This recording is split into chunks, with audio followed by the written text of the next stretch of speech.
আমি OPS লাগে বুলি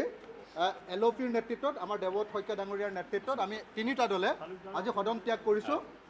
ঐক্যবদ্ধভাৱে সদন ত্যাগ কৰিছোঁ আজি চৰকাৰে ঘোষণা কৰি দিছে যে অসমত OPS নিদিয়ে একদম বিজেপি চৰকাৰ ডিটাৰমাইন আৰু ভাৰতবৰ্ষত য'তেই বিজেপি চৰকাৰ আছে তাতে OPS নিদিয়ে য'তেই বিজেপি চৰকাৰ আছে তাতে নিদিয়ে গতিকে বিজেপি চৰকাৰক সেইকাৰণে কৰ্মচাৰীসকলে উচিত শিক্ষা দিব লাগে আমি এই আহ্বান জনাইছোঁ আৰু আজি হিমন্ত বিশ্ব শৰ্মাই একদম স্পষ্টকৈ ঘোষণা কৰি দিলে যদি OPS দিয়ে 5 বছৰৰ ভিতৰত অসম চৰকাৰ বন্ধ হৈ যাব তাৰমানে অসম চৰকাৰ যে দুৰ্বল অসম চৰকাৰ যে দেউলীয়া অসম চৰকাৰ যে টকা নাই এই কথাটো আজি মুখ্যমন্ত্ৰীয়ে স্পষ্টকৈ কৈ দিলে আৰু আমি স্পষ্টকৈ কৈ দিওঁ যে এয়া কংগ্ৰেছে NPS অনা নাই NPS আনিছে বিজেপি চৰকাৰে অটল বিহাৰী বাজপেয়ী চৰকাৰে ইয়াত তৰুণ গগৈ ডাঙৰীয়া খেঁচা মাৰি ধৰি একো লাভ নাই তৰুণ গগৈ ডাঙৰীয়া অনা নাই ইয়াৰ নামেই হ'ল নেশ্যনেল পেঞ্চন ছিষ্টেম বিজেপি চৰকাৰে ওপৰৰ পৰা জাপি দিছে গতিকে আমি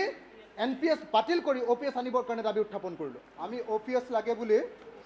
LOPৰ নেতৃত্বত আমাৰ দেৱত শইকীয়া ডাঙৰীয়াৰ নেতৃত্বত আমি তিনিটা দলে আজি সদন ত্যাগ কৰিছোঁ